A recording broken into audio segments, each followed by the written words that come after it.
मतलब 4 से 5 अटेम्प्ट के बाद मेरा डीट क्वालिफाई मैंने किया था विनोबा भावे विश्वविद्यालय के द्वारा, जो 2022 में डीट हुआ था, मैंने उसे क्वालिफाई किया।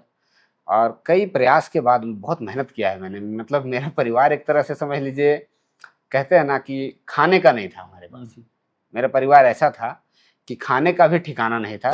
मतलब कहा जाए तो मैंने मैट्रिक फेल किया था। कभी कोई उम्मीद नहीं कर सकता था कि एक मैट्रिक फेल लड़का कभी कॉलेज का प्रिंसिपल बन सकता है। कैसे मन में आया कि एक इवनिंग कॉलेज का स्थापना किया जाए गिरिडीह जैसे जगह पे?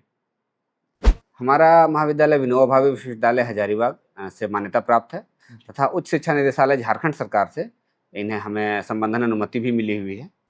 जब क्लास की बात करते हैं तो टाइमिंग क्या रखते हैं आप लोग? संध्याकालीन महाविद्यालय का जो ऑफिशियल टाइमिंग है वो शाम के 5 से रात 8 बजे तक होता है। आप वर्तमान में पीएचडी कर रहे हैं? जी हाँ। कौन सा टॉपिक है आपका पीएचडी को लेकर? जी, भूगोल से रिलेटेड है हमारा, चूँकि मैंने मास्टर्स भी मैंने भूगोल से किया हुआ है। मेरा टॉपिक है गिरिडीह जिला में जनजाति महिलाओं की सामाजिक स्थिति।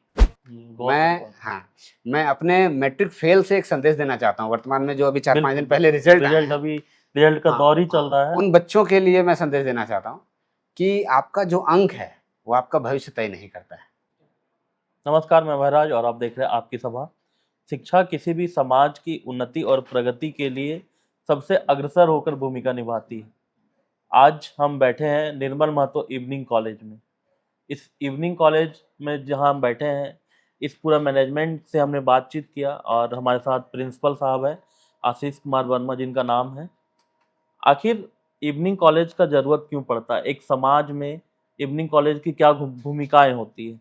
शिक्षा प्राप्त करना सभी का अधिकार है, सभी छात्रों का अधिकार है, सभी छात्राओं का अधिकार है, लेकिन शिक्षा के साथ उन्हें अपने परिवार और सामाजिक जिम्मेवारियों को भी वहन करना पड़ता है। कई ऐसे परिवार के बच्चे होते हैं जिनको अपनी घर की आर्थिक जिम्मेवारियां भी उन्हें उठानी पड़ती है, तो बहुत तरह की तकलीफ होती है, समय सबके पास सीमित होता है। तो उन तमाम समस्याओं को दूर करने के लिए इस तरह के कॉन्सेप्ट लाए जाते हैं। तो इसी महाविद्यालय के बारे में हम बातचीत करेंगे, सर से जानकारी लेंगे। सर खुद भी पीएचडी कर रहे हैं, इनके बारे में जानकारी लेंगे। तो स्वागत कीजिए हमारे चैनल में आज आशीष वर्मा जी का। स्वागत है सर। नमस्कार सर, सबसे पहले सवाल वहीं से शुरू होता है जी। कैसे मन में आया कि एक इवनिंग कॉलेज का स्थापना किया जाए गिरिडीह जैसे जगह पे? दरअसल में गिरिडीह एक ऐसा जिला है जहाँ के अधिकतर जो बच्चे हैं या अधिकतर लोग हैं जो कामकाजी हैं, ग्रामीण क्षेत्र से जुड़े हुए हैं। ग्रामीण परिवेश है, खेती बाड़ी होते हैं, मतलब एक तरह से समझ लीजिए कि आर्थिक रूप से पूरी तरह से संपन्न नहीं है। उनका मतलब किसी भी हालत में या तो उनका शिक्षा या उनको उनके साथ दो स्थिति बन जाती है, या तो वे पढ़ें या तो काम करें। तो इस परिस्थिति में हमारे प्रबंधन में और भी 2 लोग हैं, हम लोग 3 लोगों ने मिलके ये सोचा, क्योंकि तीनों ही ग्रामीण परिवेश से जुड़े हुए हैं। बिल्कुल। और तीनों ही समझ लीजिए एक तरह से खेती बाड़ी कृषि से जुड़े हुए थे, जिन्होंने अपनी समस्याओं को देखा कि हमारे साथ क्या बीता। तो इनका उद्देश्य था कि शिक्षा के साथ आर्थिक संपन्नता भी लाई जाए। इसलिए हम लोगों ने एक संध्याकालीन महाविद्यालय की स्थापना का विचार हम लोगों के मन में आया और वहाँ से ये महाविद्यालय की स्थापना की शुरुआत हुई। अभी जब बात करें तो आपका जो महाविद्यालय है वो कहाँ से रजिस्टर्ड है, कौन सी यूनिवर्सिटी के अंदर ही आता है? हमारा महाविद्यालय विनोबा भावे विश्वविद्यालय हजारीबाग से मान्यता प्राप्त है तथा उच्च शिक्षा निदेशालय झारखंड सरकार से इन्हें हमें संबंधन अनुमति भी मिली हुई है। ऑल ओवर कहा जाए तो झारखंड के जो भी प्राधिकृत क्षेत्र हैं या जो भी प्राधिकृत मतलब समझ लीजिए संस्था है, उनसे हमें मान्यता मिली हुई है, सरकारी यूनिवर्सिटी है।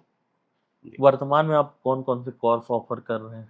हमारे यहाँ वर्तमान में अभी बीए और बीकॉम में विभिन्न मेजर में पढ़ाई होती है, जैसे हिंदी है, हिस्ट्री है, पॉलिटिकल साइंस है, ज्योग्राफी है, सोशियोलॉजी है, एंथ्रोपोलॉजी है और भी अन्य कई विषय हैं जिनमें पढ़ाई लिखाई होती है। एक सवाल ये भी उठता है जब इवनिंग कॉलेज की आप बात करते हैं, तो बहुत बार ऐसा देखा जाता है कि बस इसे एक फॉर्मेलिटी के तौर पर कि आप आइए यहाँ एडमिशन कराइए और सर्टिफिकेट ले जाइए। आमतौर पर बहुत जगहों पे देखा जाता है क्लास की व्यवस्था नहीं होती है, छात्र आते हैं अपनी कक्षाएं अटेंड नहीं करते हैं। आपके यहाँ क्या स्थिति? हमारे यहाँ आप देख सकते हैं, आप अभी आए हुए हैं, ये तो प्रत्यक्ष है, प्रत्यक्ष को प्रमाण की आवश्यकता नहीं होती है। बिल्कुल। हमारे यहाँ शिक्षण कार्य के लिए कक्षाएं उपस्थित हैं, कक्षाएं उपलब्ध हैं और जो भी बेंच डेस्क हैं सभी, जो भी मतलब नियमानुकूल हमारे यहाँ सभी चीज़ उपलब्ध है। हमारे शिक्षकों की गुणवत्तापूर्ण वे शिक्षा भी दे रहे हैं और क्लासेस होते हैं। संध्याकालीन महाविद्यालय है तो स्वाभाविक है कक्षाएं संध्याकालीन समय में ही चलेंगी और वो वर्तमान में संचालित है। जब क्लास की बात करते हैं तो टाइमिंग क्या रखते हैं आप लोग? संध्याकालीन महाविद्यालय का जो ऑफिशियल टाइमिंग है वो शाम के 5 से रात 8 बजे तक होता है। जब आप ये प्रारंभ करना चाह रहे थे, जब जी। ये कॉन्सेप्ट सोच रहे थे, जी। स्टार्ट करने से मैं पूछना चाहता हूँ, क्या-क्या चुनौतियाँ आपको यहाँ झेलनी पड़ी?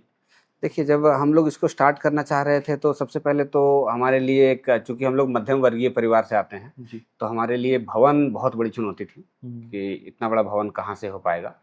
तो फिर हमने उन चुनौतियों, पहले हमने किराए पे मकान लिया था, जिसका किराया बहुत अधिक था क्योंकि इतना बड़ा किसी भी महाविद्यालय स्थापना के लिए 2 कमरे में वो होता नहीं है। जी। एक अच्छा खासा उसको मकान चाहिए होता है, भवन चाहिए होता है, तो वो हमने पहले किराए पे लिया था। लेकिन फिर वो सफल नहीं हो सका, तो हमने अपना भवन बनाने का निश्चय किया और हमने अपना भवन बनाया और वर्तमान में हमारा अभी निर्माण कार्य जारी भी है। लगभग कितने बच्चों के साथ अभी आप जुड़े हैं, जो आपके साथ जुड़कर अपनी पढ़ाई-लिखाई कर रहे हैं? जी, हमारे यहाँ 2023 सत्र में अगर हम लोग देखें तो 2023 सत्र में करीब हमने एडमिशन लिया था 350 बच्चों का। अच्छा। और फिर हमारा पहला सत्र था 2023, उसका 2024 हमारा दूसरा सत्र था। तो 2024 में हमने टोटल करीब 450 बच्चों का एडमिशन लिया। अभी जब विनोबा भावे के अलग-अलग कॉलेजों की स्थिति हम देखते हैं, तो प्रोफ़ेसर्स की और शिक्षक की बहुत कमी है। जी। आप के यहाँ शिक्षक की क्या स्थिति? कितने शिक्षक अभी आप प्रोवाइड कर रहे हैं अपने बच्चों के लिए? हमारे यहाँ अभी टोटल अगर टोटलिंग करके देखें सभी विषयों को मिला के, तो करीब 24 शिक्षक कार्यरत हैं और वो अपना शिक्षण कार्य बेहतरीन तरीके से कर रहे हैं। देखिए, 100% बच्चों का तो कक्षा करवा पाना संभव नहीं है। अगर कोई भी बोले कि हम लोग 100% बच्चों का क्लास करवाते हैं तो वो पॉसिबल नहीं है, क्योंकि बच्चे साथ नहीं देते हैं, बच्चे नहीं आते हैं। तो करीब 75 to 80% बच्चे नियमित रूप से कक्षाएं करते हैं और शिक्षण कार्य जारी है। आपके जो पर्सनल जीवन में सवाल पूछा जाए, हाँ जी। आप वर्तमान में पीएचडी कर रहे हैं। जी हाँ। कौन-सा टॉपिक है आपका पीएचडी को लेकर? जी, भूगोल से रिलेटेड है हमारा, चूँकि मैंने मास्टर्स भी मैंने भूगोल से किया हुआ है। जी। मेरा टॉपिक है गिरिडीह जिला में जनजातीय महिलाओं की सामाजिक स्थिति, जी। एक भौगोलिक अध्ययन है। जी। जब गिरिडीह के बारे में बात करते हैं पूरे जिला में, जी। आपने रिसर्च स्टार्ट कर दिया है इस पर? जी हाँ, सिनॉप्सिस चल रहा है, काम मेरा सिनॉप्सिस पे। वर्तमान में जहाँ-जहाँ आप गए हैं, विज़िट किए हैं, जी। वैसे जनजातीय क्षेत्रों में जी। कैसी स्थिति दिखती है आपको? देखिए, गिरिडीह जिला अगर आर्थिक रूप से देखें जनजातीय महिलाओं की स्थिति तो बहुत मतलब दयनीय है। कारण है कि उन लोगों में देखिए शिक्षा का अभाव है, उच्च शिक्षा का अभाव है और दूसरा चीज़ है कि मतलब पुरानी रीति-रिवाज वो उन्हीं में उलझ के रह गए हैं। उनको ज़रूरत है एक बेहतर शिक्षा का। अगर शिक्षा उनको उच्च शिक्षा बेहतर मिले तो स्वाभाविक है उनके जीवन में कई बदलाव आएँगे और हम लोग उसी के लिए प्रयासरत हैं। हमारे महाविद्यालय में इसलिए महिलाओं के लिए नामांकन शुल्क भी बहुत कम है, क्योंकि उसका एक उद्देश्य वो भी है कि महिलाओं को बेहतर शिक्षा प्रदान किया जा सके। जिस राज्य में हम रहते हैं, झारखंड, जी। आदिवासियों के लिए, आदिवासियों के नाम से यह जगह जाना जाता है। जी। बहुत जब योगदान देखते हैं, जी। तो जब अंग्रेजों का शासन था उसी समय से लेके वर्तमान तक कई आदिवासी नेतागण शहीद हुए हैं। जी। या तो जैसे बात करें बिरसा मुंडा की बात कर ले, जी। तिलका मांझी की बात कर ले, बहुत सारे लोग थे। आपको क्या लगता है कि जिसके लिए राज्य लिया गया था, जितना स्ट्रगल किया था, जी। आज उनको ही हाशिए पर लाके खड़ा कर दिया गया? जी। इस पर आपकी क्या प्रतिक्रिया? क्योंकि आप का जो टॉपिक है, इसीलिए मैं इस पर ये सवाल पूछ रहा हूँ। देखिए, माना जाए अगर राज्य जिसके लिए स्थापना हुई, जिनके लिए इस राज्य की स्थापना हुई, अगर 100% देखा जाए तो उन्हें इसका पूरा लाभ नहीं मिल पाया। यहाँ का जो संसाधन है, संसाधन पर भी उनका अधिकार नहीं हो पाया। संसाधन है, कोयला है, बालू है, अभ्रक है, लेकिन उन जनजातीय लोगों को इसका लाभ नहीं मिला। हाँ, मिला लाभ, पहले की अपेक्षा बहुत बदलाव हुआ है, लेकिन अगर देखा जाए जितना होना चाहिए था उस अनुरूप नहीं हुआ है। उन्हें अभी भी आवश्यकता है और ज़रूरत है कि बदलाव होना चाहिए, उनको विकास की आवश्यकता है। हम बात करते हैं, अभी आप पीएचडी कर रहे हैं, जी। बहुत बड़ी बात होती है क्योंकि लोग उतना हायर एजुकेशन तक पहुंचते ही नहीं हैं। जी। अमूमन जिस जिले में हम लोग हैं, वहाँ तो कम से कम हायर एजुकेशन तक उतना जागरूकता नहीं है कि लोग जी। पीएचडी तक पहुंचते, बहुत जी, कम ही जी। लोग इस इतना तक प्रयास करना बहुत बड़ी बात है। जी। आपका मैं पृष्ठभूमि जानना चाहूँगा कि कहाँ से शुरुआत हुई, कहाँ पढ़े आप, 10वीं कहाँ से हुई, 12वीं कहाँ से हुई, ग्रेजुएट कहाँ से हुए, जी, मास्टर्स कहाँ से हुई? जी। वो आप सिलसिलेवार ढंग से हमें बताएँ। दरअसल में मेरा जो बैकग्राउंड है, मेरा पृष्ठभूमि है, एक ग्रामीण पृष्ठभूमि रहा है। मैं एक सामान्य मध्यम वर्गीय परिवार से हूँ। जी। मेरे दादाजी राज्य संपोषित उच्च विद्यालय भरकट्टा में प्यून थे और मेरी मैट्रिकुलेशन की पढ़ाई वहीं से हुई। दादाजी के साथ मैं वहीं रहता था जी। और मैंने मैट्रिकुलेशन का पढ़ाई वहीं से किया और फिर मैंने इंटरमीडिएट मैंने साइंस में किया था और फिर ग्रेजुएशन मैंने गिरिडीह कॉलेज से किया। जी। गिरिडीह कॉलेज से करने के बाद मेरा मास्टर्स का जो मैंने भूगोल में गिरिडीह कॉलेज से किया। उसके बाद मैंने मास्टर्स विनोबा भावे विश्वविद्यालय हजारीबाग में रहकर 2 वर्ष मैंने किया, मतलब 2018-20 बैच में मैंने अपना मास्टर्स कंप्लीट किया। उसके बाद मैंने बीएड अपना ये सुभाष शिक्षण प्रशिक्षण महाविद्यालय गिरिडीह से किया 2020-22 बैच में।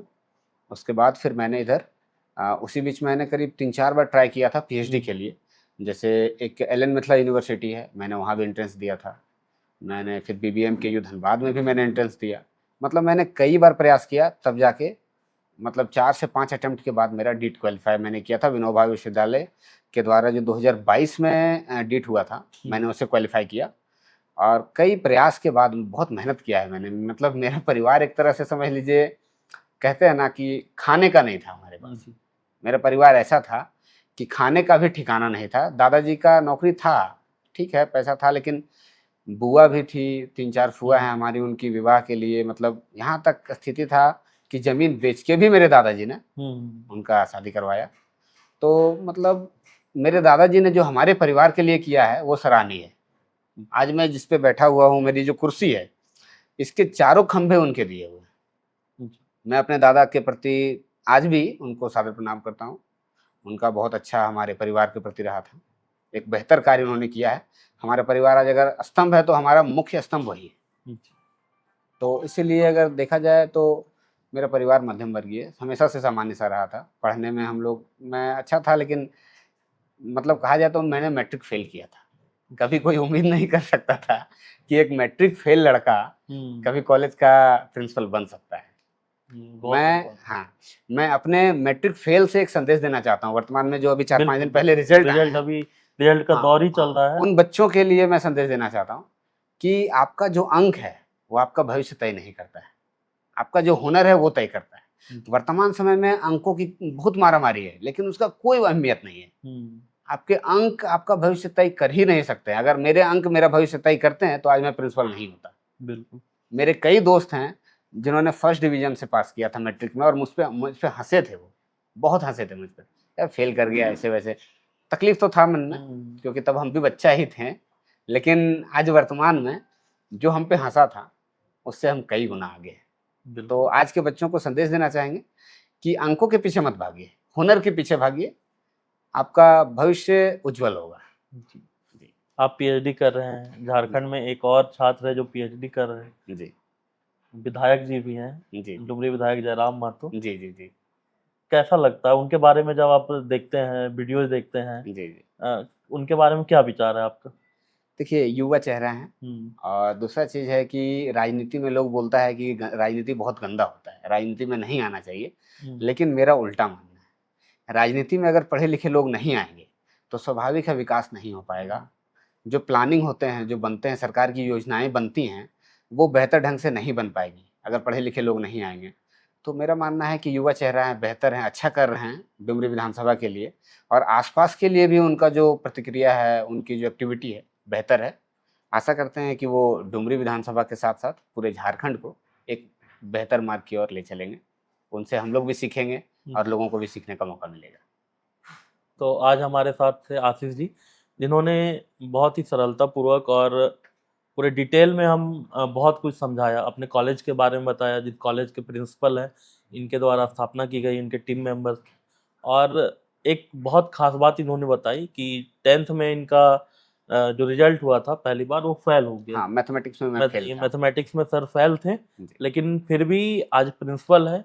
बहुत स्ट्रगल, बहुत मेहनत, क्योंकि अमूमन हम अब देख रहे हैं कि रिजल्ट आने के बाद कई तरह की वैसी घटना सुनते हैं हम जो नहीं होनी चाहिए। जी, सही, बहुत सही। जल्दबाजी में छात्र छात्राएं गलत कदम उठा रहे हैं, तो बहुत ही अच्छा लगा हमें भी सुनकर। एक जीता जागता एग्जाम्पल, जो एक लड़का जो 10th में फेल करता है, आज एक महाविद्यालय का प्रिंसिपल है। और सर से हम फिर मिलेंगे जब इनका पीएचडी कंप्लीट होता है, जी, ज़रूर। जब सर थीसिस पेपर अपना लिखेंगे, तो हम इनके साथ एक बार जुड़ेंगे, क्योंकि ये अपने जिले में, गिरिडीह जिले में जो जनजातीय महिला की स्थिति है उनके बारे में रिसर्च कर रहे हैं। तो एक बार हम फिर सर से मिलेंगे और उन तमाम मुद्दों पर बातचीत करेंगे जब इनका रिसर्च कंप्लीट हो जाएगा। हमें समय देने के लिए बहुत बहुत धन्यवाद। धन्यवाद। मिलते हैं नेक्स्ट वीडियो में, तब तक के लिए जोहार झारखंड। एक साथ बोलेंगे जोहार झारखंड। जोहार झारखंड। जोहार झारखंड।